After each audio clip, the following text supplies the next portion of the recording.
السلام عليكم، مرحبا بكم في فيديو جديد على القناة. اليوم جبت لكم واحد الحل اللي غادي يعجبكم بزاف، خصوصا اذا كنتو كتعانيو مع مشكل الرطوبة في الحمام او في الغرف المغلقة.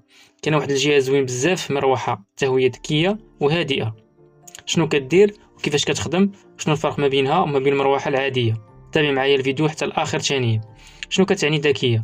هاد المروحة ماشي بحال المروحة العادية، فيها مستشعرات كتحس بالرطوبة والحرارة، وملي كيزيد البخار في الحمام كتشتغل بوحدها بلا ما تحتاج تشغلها. ملي كيرجع الجو نقي كتطفي راسها اوتوماتيكيا، يعني راحة واقتصاد وحماية للحيطان من العفن والرطوبة. وهادئة كيفاش؟ الصوت ديالها تقريبا ما كيتسمعش، تقدر تكون خدامة وانت في الدوش وما تحسش بيها.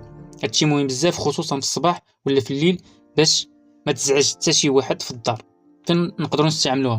في الحمام بطبيعة الحال، في غرف الغسيل، في الكوزينة الا كانت ما فيهاش تهوية مزيانة، وحتى في المكاتب او في الاماكن اللي تحتاج تهوية بلا صداع. علاش نختارها؟ كتخدم بوحدها بلا ما تفكر تشغلها او تطفيها، كتحافظ على الجو نقي وخالي من الرطوبة، ما كديرش الضوضاء وسهله في التركيب حتى في الاماكن الضيقه. ما تنساوش ديروا لايك وتشتركوا في القناه وتفعلوا الجرس باش يوصلكم الجديد ديالنا. اكتبوا لينا في التعليق شنو المشاكل اللي كتواجهوها مع الرطوبه في الدار. نشوفكم فيديو جديد ان شاء الله.